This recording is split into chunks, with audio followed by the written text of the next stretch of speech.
Hari ibintu bitatu biteye ubwoba abantu batajya batekerezaho iyo bakiri bato, bikaba ibintu abantu bose bageze mu zabukuru bakinnye bicuza kurusha ibindi, ndetse n'ibintu ushobora kwirinda bigahindura icyerekezo cy'ubuzima bwawe. Icya gatatu gishobora kuba aricyo gikomeye cyane. Hari abantu benshi bageze imyaka 50, 60 cyangwa irenga, ariko iyo bicaye bonyine bakareba inyuma, basanga hari ibintu bimwe bahurizaho bicuza cyane. Icya mbere bicuza n'imyaka batakaje bavuga ngo nzabikora nyuma, cyangwa ngo nzatangira igihe cya nyacyo nikigera. Buri gihe umuntu aba yumva afite igihe kinini mu bitekerezo bye, yibwira ati nziga business nyuma, nzabitangira umwaka utaha, nzizigamira nintangira kubona amafaranga menshi, nzagerageza ibintu bishya ninumva ameze neza. Ariko ikibazo nuko imyaka igenda bucece cyane. Umunsi umwe umuntu abyuka afite imyaka 40, agatangazwa n'ukuntu imyaka 20 ishize vuba cyane. Icyo yicuza ntabwo ari uko atageze ku nzozi ze, ahubwo nuko atigeze anagerageza.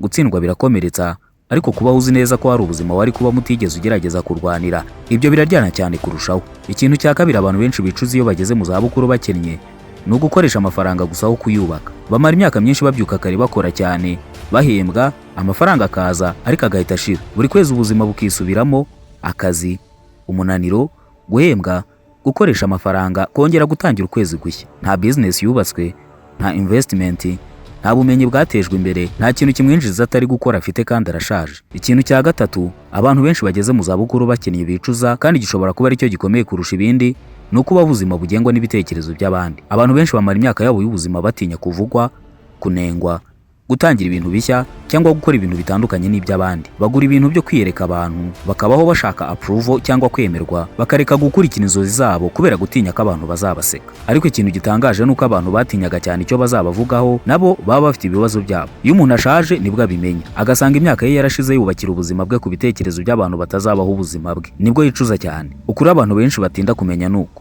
ubukene bwo mu zabukuru ntabwo butangira umuntu amaze gusaza, butangirira ku ngeso n'umuntu asubiramo buri munsi akiri muto. Uburyo ukoresha igihe cyawe, uko ukoresha amafaranga yawe, n'ibyo wemera ko ubwoba bukubuza gukora, nibyo byubaka ejo hazaza hawe bucece buri munsi.